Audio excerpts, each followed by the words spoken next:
வணக்கம். காலைல தூங்கி எந்திரிச்ச உடனே ஆரோக்கியமா இருக்கணும்னா என்ன பண்றது? இத பண்ணலாமா? அத பண்ணலாமா? ஒவ்வொருத்தரும் ஒவ்வொன்னு சொல்றாங்க. எத பண்றதுன்னே தெரியல அப்படின்னு யோசிக்கிற ஒரு நபரா நீங்க இருந்தீங்க அப்படின்னா, ரொம்பலாம் குழப்பிக்க தேவையில்ல. ரொம்ப எளிமையா வச்சுக்கோங்க. நைட்டு தூங்குறதுக்கு ஒரு 2 மணி நேரத்துக்கு முன்னாடியே ரொம்ப லைட்டா ஒரு டிஃபன் எடுத்துட்டு 2 1/2 மணி நேரம் பொறுத்து படுத்தீங்க அப்படின்னா, நல்லா செரிமானம் ஈஸியா ஆயிடும். தூக்கம் ரொம்ப நல்லா வரும்.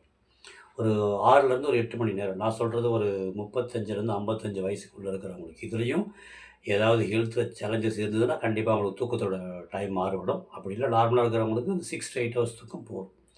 அந்த 6லேருந்து 8 மணி நேரம் தூக்கம் நல்லா தூங்குனோம்னா, காலைல ஃப்ரெஷ்ஷா பூ மாரி கண்ணு விரிஞ்சு அழகா எந்திரிக்கலாம்.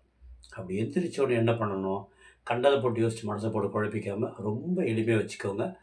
2டே 2 கிளாஸ் தண்ணி.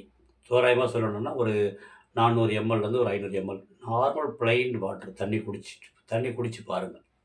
குடிச்சா என்ன நடக்கும் அப்டின்னா, நைட்டு ஒரு லைட்டா சாப்ட்டுருக்குறோம்.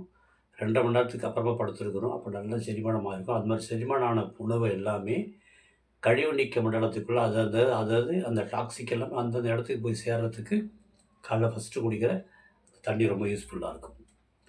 பிளெயின் வாட்டர் குடிக்கும்போது என்ன ஆகும், நமக்கு இங்க வாயிலேருந்து ஆசன வாய் வரைக்கும் இருக்கிற ஒரே அந்த சீரண உறுப்புகள் ஃபுல்லா எல்லாத்தையுமே கிளீன் பண்ணுறதுக்கும் ரொம்ப உதவியா இருக்கும். இது மாரி நல்லா கிளீன் ஆவறதுனால, இத போய் அலசறதுனால, காலைல ஃப்ரீயா யூரினும், மோஷனும் வர்றதுக்கு ரொம்ப சப்போர்ட்டிவா இருக்கும். இதெல்லாம் தொடர்ச்சியா பண்ணிக்கிட்டே வரும்பொழுது, செரிமான மண்டலம் ரொம்ப ஆரோக்கியமா மாறிடும். அது மட்டுமே இல்லாம, நம்ம சாப்பிடுற சாப்பாட்டுல இருக்கிற ஊட்டச்சத்துகள் எல்லாத்தையும் உறிஞ்சிக்கிறதுக்கும் ரொம்ப சப்போர்ட்டிவா இருக்கும். எல்லாத்தோட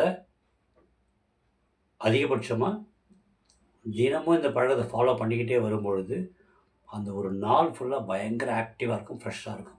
ஏன் அப்டின்னா, அது உடம்புல இருக்கிற கழிவெல்லாம் நல்லா கிளீன் ஆயி போச்சு. அதெல்லாம் உடம்புலருந்து வெளில வந்துருச்சு. அப்ப நமக்கு என்ன உடம்பு வயிறு பயங்கர லேசா இருக்கும், ஃப்ரெஷ்ஷா இருக்கும், ஃப்ரீயா இருக்கும்.